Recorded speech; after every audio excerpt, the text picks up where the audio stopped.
our top 16 picks for OP main characters that hide their power, there it is, power. God, I went brain dead for a second. That hide their power for what seems to be absolutely no reason. Man, they get me tight.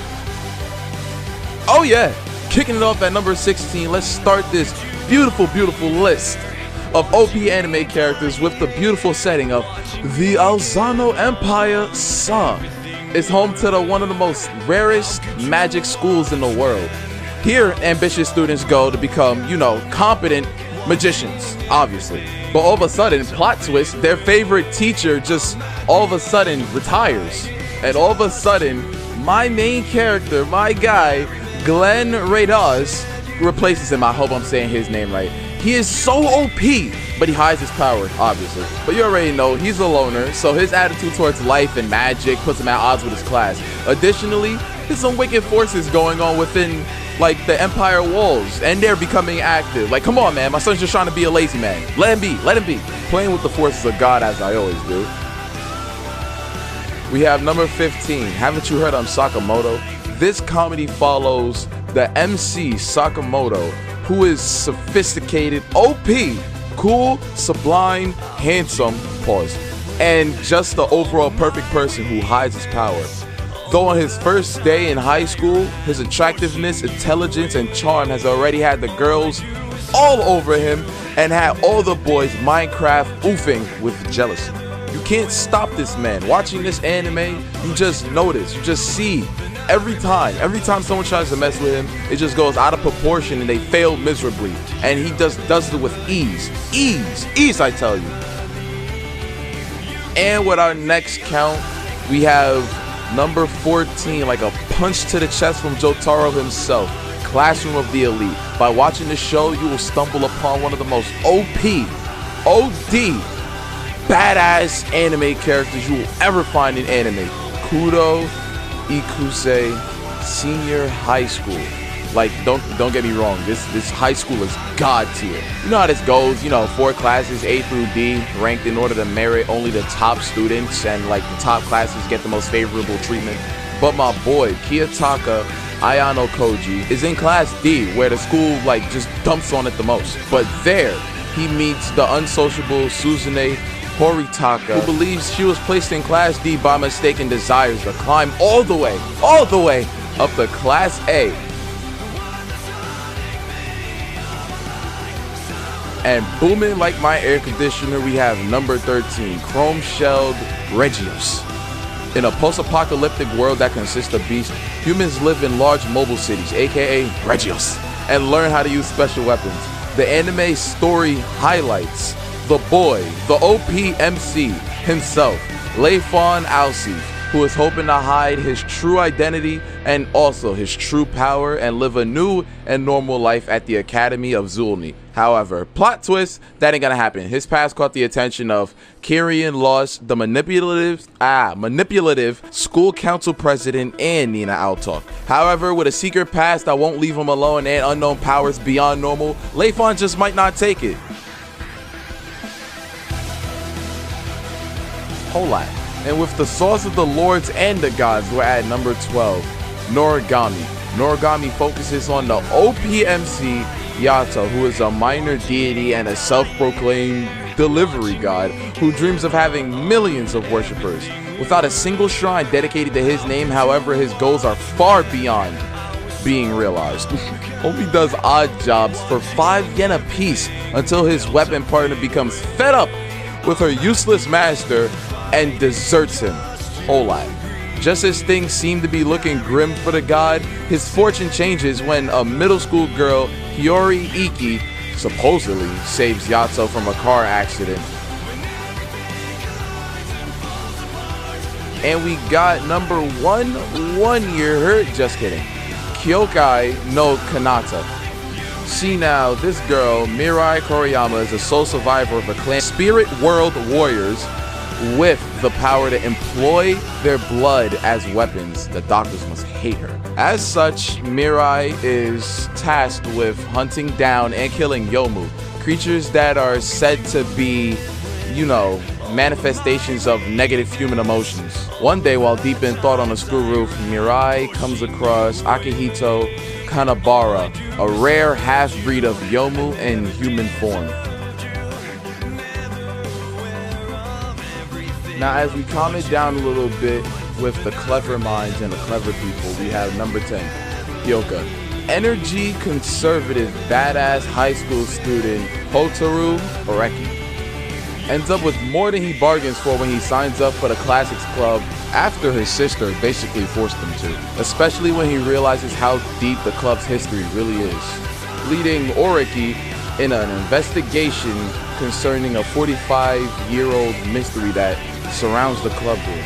Accompanied by his fellow club members, the comedian slash knowledgeable man, like myself, Satoshi Fukabe, the stern but benign Mayaka Aibara, and the ever so curious, Iru Chitanda. Coming at the ever so sublime number 9, we have Densetsu no Yusha no Densetsu. And you can't have a list without the cool, laid-back, lazy guy. And we have my boy, Reiner Lude. Reiner Lude is a lazy student of the Roland Empire Royal Magic's Academy. One day, the Roland Empire goes to war against their neighboring country, Estable, and Reiner loses his classmates in the war. After the war, though, my son Reiner sets out on a journey to search for the relics of the legendary hero, and King Sion Estal's command, and finds out that a deadly curse is spreading throughout the continent. Oh yeah. And now we at that number 8 Mob Psycho 100 with that Genki Dama-san. Mob Psycho 100 is an anime series that focuses on the 8th grader OPMC Shigeo Mob Kagayama, who is tapped into his inner wellspring of psychic prowess at a young age. But the power quickly proves to be a liability when he realizes that the potential danger of his abilities. Choosing to suppress his power, Mob only uses his ability to impress his longtime crush, Tsubami, who soon grows bored of, the same tricks. Ooh, we kick it off with number 7, we got Trigun in the West. The anime, we gotta kick it off with the journey of an OPMC Vash the Stampede, who is a man with a 60 billion bounty on his head. The reason? He's a merciless villain who lays waste to all who oppose him, like Shadow the Hedgehog. Also, flattening whole cities for fun. Whoever makes eye contact can already consider themselves dead, or so the rumors say. In actuality, Vash is a softie who claims to have never taken a life and avoids violence at all costs. Hit or miss, I guess it's number 6, huh? Gintama. The Amanto aliens from outer space have invaded Earth and taken over feudal Japan. As a result, everything swordsman-like has been prohibited. Swords have been prohibited, and now samurais of Japan are just regular people and they've been completely disregarded. Gintama follows the plot line of my son Gintoki Sakata, who is OP as hell although he hides it, but still possesses the power and heart of a samurai. But samurais need money, and he doesn't have that since he can't be a samurai anymore, so he has to do odd jobs around with his ragtag team of friends, and that's how this story picks up.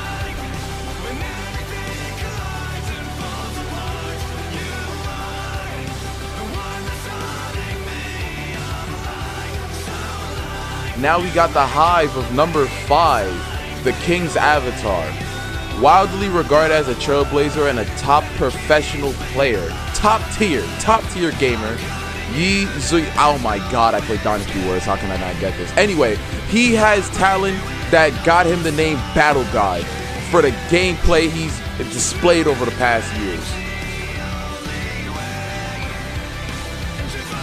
And we're at number 4. The Devil is a Part-Timer. God, I had me a ball watching this anime. Alright, so the title is exactly what's popping off. The Devil is a part-time worker. Yes, the Devil, Lord Satan, who begins to conquer the land of Intel Issa Isla, wow, with his vast demon army. But alas, being the OP man you are, your plans must always be foiled by the hero, aka Amelia, forcing him to take refuge in the human realm, aka Earth. And the story picks up after he finds a job at a fake McDonald's. Oh yeah. Number 3, we have Psyche Kusuo no Sign-On. To the average person, psychic abilities might seem like a blessing, but to Kusuo, Psyche, however, this couldn't be more far from the truth. Gifted with the talent called being OP, his supernatural abilities ranging from telekinesis, telepathy, X-ray vision, being a god, this so-called blessing is nothing more than a curse. All the inconveniences his powers come to pile up, and all Kusuo aims to be is an ordinary, hassle-free, lifestyle living student. Who's to say ignorance isn't bliss? Number 2, then I can finally get some food. We have Nanatsu no Taizai, aka the 7 deadly sins. Where should I go with how OP this little kid is? In a world similar to European Middle Ages, the feared yet revered Holy Knights of Britannia use immensely powerful magic to protect the regions of Britannia and its kingdoms. However, a small subset of the knights supposedly betrayed their homeland and turned their blades against their comrades in an attempt to overthrow the rule of Leonis. And this group has come to be feared and known as the 7 deadly sins. Ooh, number 1? That means I could go after this, right? Of course not. Anyway, I had to go to Google Translate for this one. Mahoka Kuku no Retusei. This anime, oh my god, in the 21st century, magic long thought to be folklore becomes technological and is taught as a technical skill. In this high school, students are divided into 2 groups based on their entrance exam scores. Blooms, those who received high scores in the first course. 2. Weeds, a reserve of students in the second course. This story follows the siblings of badass OP MC Tatsuya and his cute little sister Miyuki Shiba. Upon taking the exam, Miyuki ended up in the first course and Tatsuya ended up in the second. But this seems off. I said Tatsuya's OP. Well, just go watch the anime and find out because it's fire! Fire, man! Fire, man!